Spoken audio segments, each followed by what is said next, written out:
এবারে 23শে জানুয়ারি সরস্বতী পুজো পড়েছে, দুটো অনুষ্ঠান একদিনে।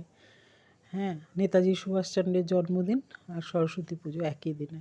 ছুটিটা যারা চাকরি বাকরি করে ছুটি বাতিল, এই একটাই সে। যাই হোক, তা সকাল থেকেই তো সরস্বতী পুজোর একটু সাজ রব। আর আমাদের বাড়িতে ছোট করে একটু সরস্বতী পুজো হয়।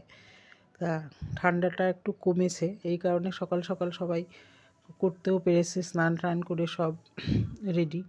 অন্যদিকে আবার পতাকা তোলারও ধুম। তা আমাদের এবার বাড়ির সামনে যে পুজো মন্দির, দুর্গার মন্দির, সেই মন্দিরে পতাকা তোলা হবে। তা এতদিন তো আমাদের এই বৌদি পুজোর দায়িত্বে ছিল, উনি সব সুন্দর সামলাতেন, কিন্তু ওনার শারীরিক অসুস্থতার কারণে এইবার নতুন করে একটা কমিটি গঠন করে দিয়েছে, বাচ্চা কাচ্চা দিয়ে আর কি। যাই হোক, কমিটিতে খুব উদ্যোগ। যাই হোক, এখন এবার আমাদের পুজো মণ্ডপেই পতাকা তোলা হলো। দূরে দূরে হয়, বিভিন্ন ক্লাবে হয়। সেই পতাকা তোলার দেখে তো আমাদের সেই ছোটোবেলার কথা মনে পড়ে গেল। দৌড়ে দৌড়ে চলে যেতাম, লজেন বিস্কুট দিত লাইন করে। অত তো তখন বুঝতাম না, ওই লজেন বিস্কুটের আশায় দৌড়াতাম।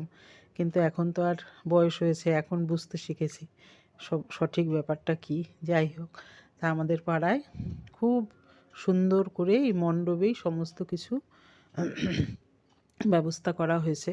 এবার নতুন করে আমাদের এই দুর্গা মণ্ডপে সরস্বতী পুজোরও আয়োজন করা হয়েছে।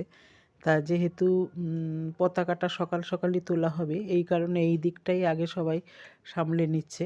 সবাই পাড়ার এক এক করে এসে সব মাল্যদান করছে। নেতাজি সুভাষচন্দ্রের ছবি দেখে খুব ভালো লাগছে, একদম চোখের সামনে এগুলো দেখছি। বাচ্চা কাচ্চা দেখো সমস্ত সেজে গুজে একেবারে আনন্দের সহিত একদিকে অঞ্জলি দেবে, সেই এক তাড়না, আবার পতাকা তুলবে, লজেন এই মুহূর্তে মাল্যদান করছে আমাদের সীতা সরকার মহাশয়, পরবর্তী মাল্যদান করবে আমাদের অসীম আচার্য।